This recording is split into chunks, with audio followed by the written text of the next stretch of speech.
Alright, ladies and gentlemen, welcome back to another video.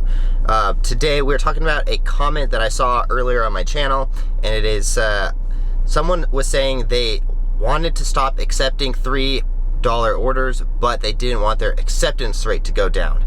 And I think that's probably one of the biggest mistakes you can make, because for one, no one wants to do a $3 order. For two, you don't need to have a good acceptance rate. This is one of the biggest things that I wish I knew before I started delivery driving, because I was all about getting the best ratings. I wanted my on time to be at 100%. I was speeding around, making, I don't know, I just should not have been driving that fast, because I wanted to have a perfect delivery time rating. And big mistake, because that doesn't really matter. I have about a 75% on time rating. But generally, I'm never late. It just sometimes orders take longer than they should. The next thing we need to talk about is your acceptance rate. I have one of the worst acceptance rates you can imagine. Sometimes it's, well, let's look at my ratings real quick. So, I sit anywhere between, I would say a 30% down all the way down to, a 7% acceptance rate. And that is, because you don't want to accept every order. I'm super picky, and personally I just mostly do what I call casual dashing, where I'm just driving around, and if I get an order on the way to something that I'm doing, then I will take it, and if I don't, then I don't, you know? I'm not full-time dashing as much as I used to anymore, but the acceptance rate is something that really does not matter. So look, these are my ratings. We have a 4.85 on customer ratings. Honestly, that's pretty good, I think. I believe if you fall below a 4.5, they can deplatform you, and there's certain things that you need to qualify to get a top dasher where you can schedule ahead of time. The next thing is, yeah, my acceptance rate is horrible. It's never above 30% though, so that's a super F if this was a test, you know?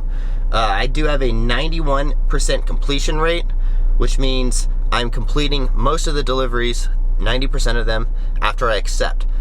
There's been a few times recently, I normally have around a 99%, but there's been a few orders recently, like that $3 order I took the other day, just for funsies, and then they told me it was gonna be 15 minutes, and then I was like, I'm not gonna wait that long for $3, you know? The next thing is it's a 74% on time or early.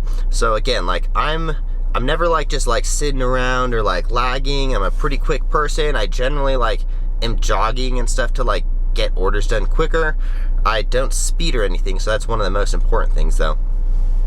Getting a speeding ticket, that'll screw up your day, if not your week, for quite a while, you know, so don't be driving too fast. I do have 2,260 lifetime deliveries, so getting up there. I think I have about 2,000 on Postmates, but I don't really do Postmates anymore. I strictly pretty much only do Doordash. People are driving by why is this guy talking to a camera? But yeah, so I just wanted to let people know you really don't need to worry about your completion rate. That's your acceptance rate. That's one thing you do not need to worry about. I will let you guys know if it does matter in the future, but I mean, if they're handing out $3 orders, I mean, you're an independent contractor. Every single order that comes in, you can either choose to accept it or you can choose to deny it. That's the beautiful thing about Doordash, is you are your own, you're essentially your own business. So you're operating as a 1099 person, independent contractor. So if orders come in, it's just you know, if I get, for my stunt show, if I get someone pitches me a show and I don't want to do it, then I just won't do it, you know? It's the same exact kind of thing. So that's the beautiful thing about this. And if you were an employee, then you'd have to be doing all of these orders, and that's where it'd be a problem. But I feel if you were an employee, they'd be paying you a hourly rate instead. But yeah, so acceptance rate, don't worry about your acceptance rate, guys, because if you are trying to get that acceptance rate up, I can only imagine how crappy these orders are that you're doing. But someone's out there accepting these orders, and I feel bad for these people who are taking $3 orders, and they don't realize that it does not matter about your acceptance rate. Man, if they started grading us on acceptance rate, they would have fired me a long time ago. And I mean, I only accept orders that are perfectly on the way, or for me, it's a $2 $2 per mile. So if I'm making $8, I'm not going to drive more than 4 miles. I also drive kind of a gas guzzler that gets about 20 miles per gallon, so that's something that's more important to me to make sure that the orders are good. You really will be wasting your time if you're accepting all of these other orders. They are just things that you should probably turn down. Anyways, so just wanted to talk about that topic for anyone who's out there accepting all these orders. Guys, we actually probably need to like make a stand. You know, someone's got to, if we could all stop doing these $3 orders, maybe DoorDash would stop giving them out. I feel like DoorDash should have at least a $5 minimum on their for orders, you know, like people should not be driving someone's food to them because you have to drive there to the restaurant, you have to wait in line, sometimes you're putting miles on your car, like the wear and tear, like sometimes people don't realize, you know, you're essentially like running up an escalator going the opposite way.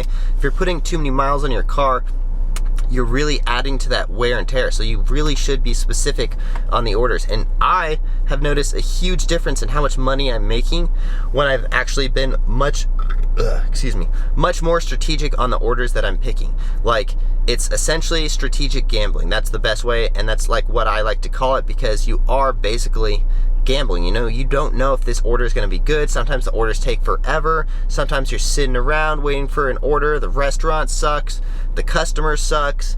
And like, you just really need to be really picky about these things. I feel this is the biggest problem with DoorDash, is them giving us really crappy orders, because it's kind of like, I don't know, think about it as like on Tinder or something. If you're on Tinder, most of the time you're swiping left, right? And then you swipe right every once in a while. That's the same thing for DoorDash, you know? It should be, at least. Most of the orders I think that come in, you should not be taking them. It used to be better back in the day when they would give you a $7 minimum on every single order, no matter what, but they don't do that anymore, and it's kind of unfortunate. But anyways, if you guys enjoy these videos at all, please consider smashing the like button. I'm just trying to help out everyone as much as I possibly can with this channel. My whole goal is to help everyone, basically. Put out as much free information as I possibly can. So with that being said, please subscribe to the channel if you guys have not yet, and we will see you guys in the next one. Thanks for watching. If you guys haven't yet, please check out my footwear company. It's offaccessacrobatics.com. Use the discount code OFFACCESSTanner. Thank you guys. Peace.